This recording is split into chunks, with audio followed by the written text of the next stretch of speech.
ఈరోజు టైటిల్ జపమాల అనేటువంటిది వాక్యానుసారం కాదు, వాక్య విరుద్ధమైనటువంటిది, లేకపోతే బైబిల్లో ఇది లేదు కదా, కథోలిక విశ్వాసులు దీనిని ఎందుకు ఆచరిస్తున్నారు, ఇది దుర్బోధ కదా, లేకపోతే దీనివల్ల ఎలాంటి ఉపయోగం లేదు కదా అనేటువంటి అనుమానాలు చాలామందికి స్వయం ప్రకటిత బోధకులు స్టార్ట్ చేయడం జరిగింది, రేకెత్తించడం జరిగింది వాళ్ళ దగ్గర. సో ఈ మధ్య ఎక్కువగా మనం వింటున్నటువంటి మాట, ఇది వాక్యానుసారమా లేకపోతే ఇది వాక్య విరుద్ధం కదా. ఎవడికి వాడు స్వయం ప్రకటిత బోధకుడు అనేవాడు ఎవడికి వాడు ఫస్ట్ ఆఫ్ ఆల్ చేస్తున్నటువంటి పని అదే అలా ప్రకటించుకోవడం. ఇది వాక్యంలో లేదు కదా, ఇది వాక్యానుసారం కాదు కదా, మరి వాక్యంలో లేనటువంటిది మీరు ఎందుకు ఆచరిస్తున్నారు అనేటువంటి ప్రశ్న ఎక్కువగా వాడబడుతూ ఉన్నది. సరే, ఈ ప్రశ్నకు సమాధానంగా మరి కథోలిక విశ్వాసంలో, ఆర్సీఎంలో, క్యాథలిక్ ప్రార్థనా క్రమంలో ఈ జపమాల, రోజరీ అనేటువంటిది వాక్య విరుద్ధం కదా, వాక్యంలో ఇది లేదు కదా, మీరెందుకు ఆచరిస్తున్నారు అనే ప్రప్రదంగా మెన్షన్ చేసినటువంటిది ఎవరో కాదు, మన పేట శాలెం మూట సభ్యుడు తన వ్యక్తిగత స్వార్థం కోసం, తన నాయకుడి ముఖస్థుతి కోసం ఏం చేయాలి, ఇది లేదు కదా, ఇది లేదు కదా అని ప్రశ్నించడం, అతని దగ్గరకు వచ్చే అమాయకులైనటువంటి క్రైస్తవ విశ్వాసులకు మరొక వ్యవస్థ మీద తప్పుగా చెప్పాలి అనేటువంటి ఉద్దేశాన్ని మనం గమనించాం. ఆ ఉద్దేశం ఏదైతే ఉందో, ఈ జపమాల అనేటువంటి ధ్యాన్యాంశం అర్థ వివరణని పూర్తిగా తెలుసుకోవడానికి ప్రయత్నం చేద్దాం. సో మేబీ మా చిన్నతనం నుంచి కాస్త చదువుకున్న దగ్గర నుంచి కూడా మా కుటుంబంలో జపమాల అనేటువంటిది మొట్టమొదటిది, ప్రథమమైనది మరియు ప్రముఖ స్థానాన్ని అలంకరించుకున్నటువంటి ప్రార్థనా క్రమం. సరే, ఈ జపమాల విషయానికి వస్తే, ఇది ఎందుకు కథోలికులు ఆ జపమాల ఇలా చేతుల్లో పట్టుకొని చివర క్రాస్ ఉంటుంది, సిలువ ఉంటుంది, ఎందుకు చేస్తారు ఏంటిది అనే దానికి మనం పూర్వ చరిత్రలోకి వెళితే, క్రీస్తు మరణ పునరుత్థానంతరం కూడా మన లాస్ట్ వీడియోలో చెప్పుకున్నట్టు ఎవరైతే మొదటి ఫాదర్ ఉన్నారో, క్రీస్తు శకం 109వ సంవత్సరంలో తనకు తానుగా వైవాహిక జీవితంలోకి వెళ్లకుండా తనకు తానుగా ఒక బయటికి వచ్చి వాక్య పరిచర్యలో భాగంగా తన జీవితం మొత్తాన్ని క్రీస్తుకే అంకితం చేసినటువంటి ఆ మొదటి ఫాదర్ దగ్గర నుంచి ఒక 150 సంవత్సరాలు, అంటే క్రీస్తు శకం 300-350 ప్రాంతంలో ఈ క్రైస్తవ సన్యాసులు, అంటే వైవాహిక జీవితాన్ని వద్దనుకొని ఎవరైతే క్రీస్తు మార్గంలో నడిచి ఈ ప్రపంచం మొత్తానికి రక్షణ సువార్తను ప్రకటించాలనుకున్నారో వాళ్ళందరూ కూడా కాలినడకనే వెళ్ళటం జరుగుతూ ఉంది, వాక్య పరిచర్యలో భాగంగా సువార్తను ప్రకటించడానికి. అలా వీళ్ళు కాలినడకన వెళ్తున్నటువంటి సందర్భంలో ఈ మధ్యధరా ప్రాంతం నుంచి ఆఫ్రికా రీజియన్కి వెళ్ళాలన్నా, లేకపోతే యూరప్ రీజియన్కి వెళ్ళాలన్నా భయంకరమైనటువంటి ఎడారి ప్రాంతం అది. ఈ ఎడారి ప్రాంతంలో మనం చెప్పుకున్నట్లుగా క్రీస్తు శకం 300-350 ప్రాంతంలో వీళ్ళు తీవ్రమైనటువంటి శారీరక అలసటకు, శ్రమలకు, ప్రాణాలు కోల్పోయేంత దప్పిక, ఆకలి, వీటన్నిటికీ బాధపడుతూ అలా కొన్ని వందల కిలోమీటర్లు నడవాల్సినటువంటి పరిస్థితి ఉంది. ఆ పరిస్థితుల్లో, ఆ శారీరక శ్రమలలో వీళ్ళంతా కూడా వెళుతూ ఉన్నప్పుడు ఈ శారీరక కష్టమైనటువంటి భౌతిక ధర్మాలను దాటి ముందుకు వెళ్ళాలి, శారీరక భౌతిక ధర్మాలను దాటికి ముందుకు వెళ్ళాలి అనుకున్నప్పుడు అప్పటికి క్రీస్తు ప్రభు ధ్యానం అనేది కేవలం వాళ్ళు ఒక దగ్గర కూర్చొని ఒంటరిగానే లేదా గుంపుగా కానీ ఒక దగ్గర కూర్చొని ఏవైతే రాళ్ళు ఉన్నాయో ఆ రాళ్ళని ఒక్కొక్కటిగా పేర్చుకుంటూ ఆ ప్రార్థన చేసుకొని, మనకి ఫస్ట్ నేర్పించినటువంటి ప్రార్థన పరలోక ప్రార్థన, ఆ ప్రార్థన అలా నేర్చుకుంటూ, అలా చెప్పుకుంటూ ధ్యానం చేసుకుంటూ వెళ్ళేవాళ్ళు. ఎప్పుడు, ఏ టైంలో? 350 సంవత్సరం.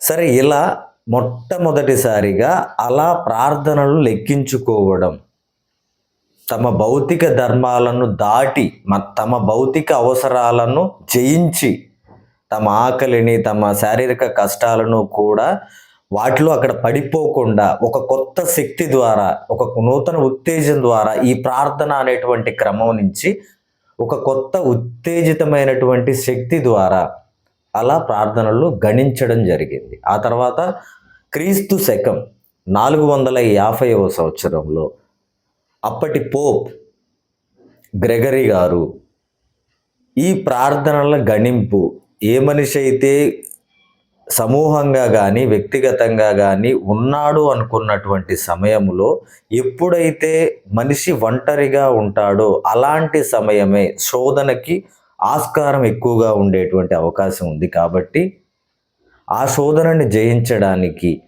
ఈ జపమాల కాన్సెప్ట్లో 2వ అంకం, మనందరం కూడా క్రీస్తుని విశ్వసించే మనందరం కూడా ఒక ప్రార్థనని, దానికి సంబంధించినటువంటి అనుబంధ ప్రయోజనాలని, మన అవసరాలని దృష్టిలో ఉంచుకొని ఈ విధంగా చేద్దామని చెప్పేసి అనుకున్నారు. ఆ తర్వాత క్రీస్తు శకం 1200 నుంచి 1300 సంవత్సరంలో ఇదే, అంటే క్రమానుగతంగా stage by stage, level by level పెరుగుతూ ఉంది. దీని యొక్క ప్రధాన ఉద్దేశం ఏంటి? అక్కడ మన విశ్వాసాన్ని పెంపొందించుకోవడానికి, మనం శోధనను జయించడానికి ఏ విధమైనటువంటి కార్యరూపాన్ని మనం తీసుకుంటున్నాం అనేటువంటిది ఇక్కడ చాలా ముఖ్యమైనటువంటి అంశం అన్నమాట.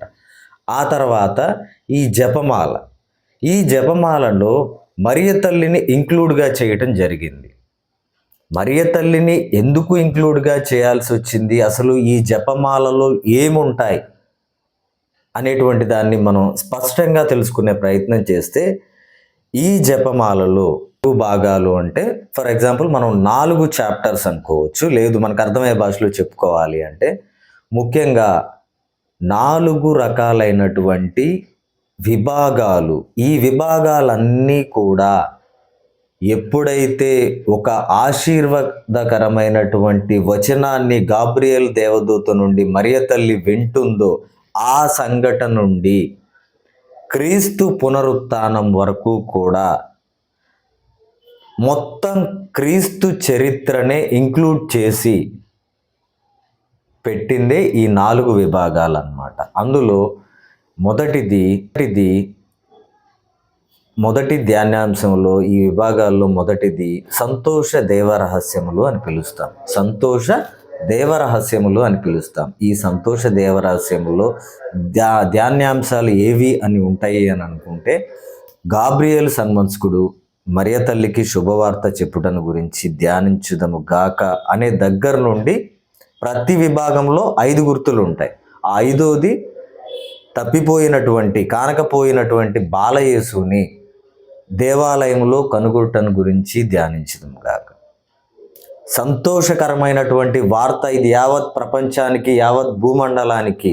సో కాబట్టి వీటిలో మొదటి గుర్తు ఏదైతే ఉందో, ధ్యానాంశం ఏదైతే ఉందో దానిని ధ్యానించుకుంటూ ఆ మంగళవార్త, ఆ శుభపరమైనటువంటి వార్త ఏదైతే ఉందో, సర్వ పాపులను పశ్చాత్తాపము చేత క్రీస్తు నూతన మార్గం ద్వారా పరలోక రాజ్యాన్ని చేర్చే క్రమంలో క్రీస్తు మార్గాన్ని అనుసరించే గొప్ప లక్ష్యంతో క్రీస్తు ప్రభు చేసినటువంటి కార్యక్రమాలే, అద్భుతాలే, ఆ సంఘటనలే వెలుగు దేవరహస్యాల్లో పొందుపరచబడినటువంటి ధ్యానాంశాలు అన్నమాట. అందులో కానాపెళ్లి వివాహం గురించి జరిగినటువంటి అద్భుతం, ఆ తర్వాత బాప్తిస్మం తీసుకున్నటువంటి విధానం, ఈ 5 గుర్తులు ఉంటాయి. ఆ 5 గుర్తులు చదువుకొని వాటిని ధ్యానిస్తూ ఉంటాం మన జపాలు చెప్పుకుంటూ.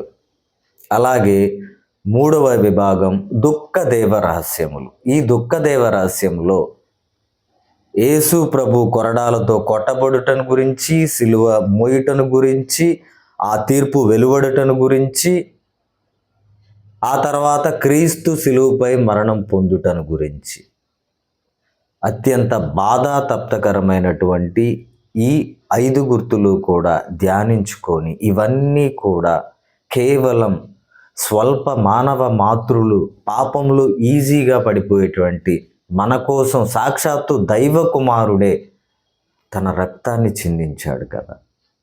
ఒంటరిగా కానీ, సమూహంగా కానీ, ఏకాంతంగా కానీ, లేకపోతే ఎక్కడైనా ఒక గ్రూప్గా కానీ, ఇవన్నీ ధ్యానించుకుంటూ ఒక వ్యక్తిగత ప్రార్థనని దాన్ని జోడించుకొని, తండ్రి నీ రక్తం ద్వారా నా పాపాలు కడగబడాలి, నీ యొక్క శిలువ మరణం ద్వారా ఆ తర్వాత పునరుత్థానం ద్వారా నా యొక్క జీవితం నూతనపరచబడాలి.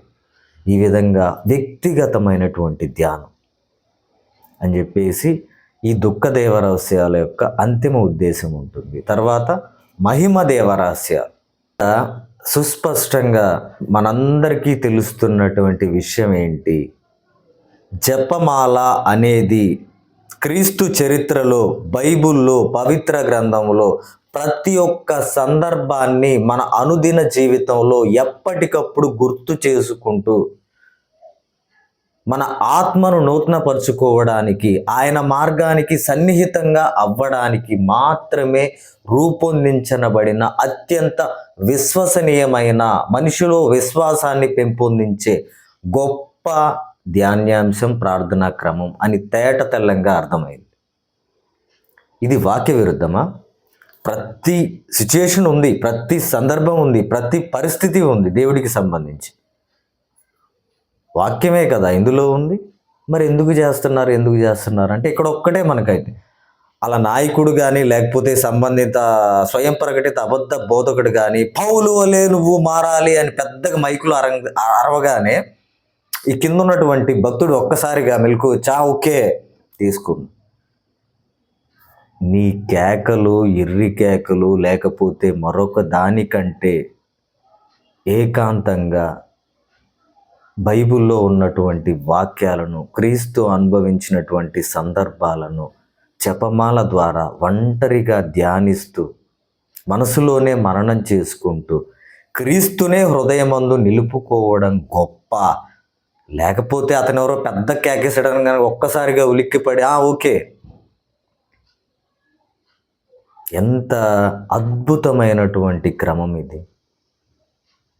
ప్రతి ఒక్కరు ఎక్కడా కూడా మరియ తల్లిని పూజిస్తున్నారు, లేకపోతే మరొకటి చేస్తున్నారు. కావాలంటే మీకు అందుబాటులో ఉన్నటువంటి వాటిలో బుక్స్లో కానీ ఎక్కడన్నా జపమాల లేదా నెట్లో సెర్చ్ చేసుకోండి.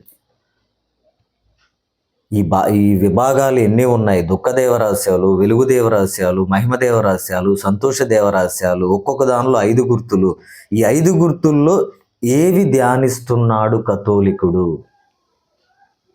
క్రీస్తు శిరస్సుపై ముండ్ల కిరీటము పెట్టి కొట్టబడుటను గురించి ధ్యానించుదుముగాక. ఎంత హృదయ విదారకమైనటువంటి సంఘటన అది.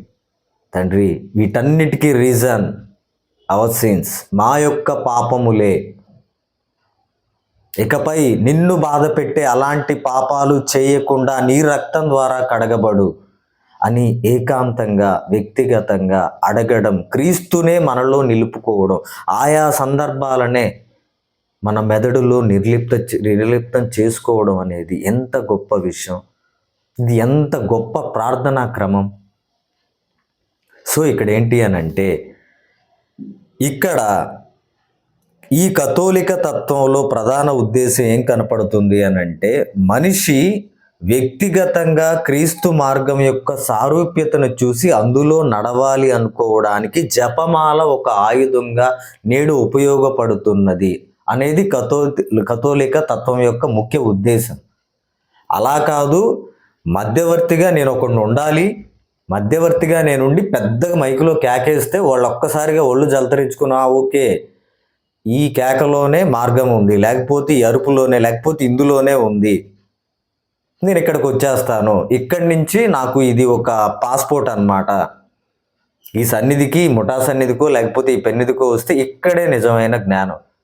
అరే బాబు, వ్యక్తిగతంగా పునర్నిర్మించుకునే శక్తిని మనిషికి కథోలిక తత్వం ఇస్తుంది. అక్కడ వ్యక్తిగతంగా నువ్వు పనికిరావు, నేనే నీకు నేర్పాలి అని చెప్పుకునే బాపతి ఇక్కడ ఏంటిది?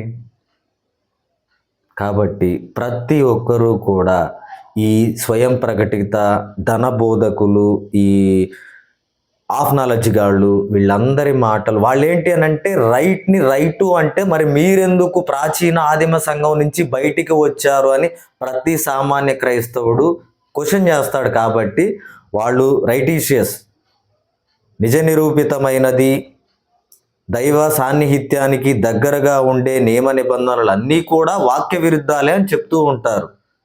తప్పదు, వాళ్ళు బ్రతుకు తెరుగు అది. సో కాబట్టి చదవండి, ఆలోచించండి, అర్థం చేసుకోండి. ఎక్కడైనా వ్యక్తిగత ముఖస్థుతి కానీ మరొకటి కానీ జపమాల క్రమంలో ఉన్నదా? ఎక్కడా లేదు. ఈ దేవరహస్యాలన్నిటిలో ప్రతి దేవరహస్యంలో ఉన్నటువంటి 5 గుర్తులన్నీ కూడా క్రీస్తు చరిత్రకు తార్కాణాలు. ఆ చరిత్ర, ఆ సన్నివేశాలు మన నిత్య జీవితంలో మన బలహీనతలను ఏ విధంగా జయించి క్రీస్తు మార్గంలో నడవగలుగుతాము అనే గొప్ప ధ్యానాంశాల బహుమానమే జపమాల.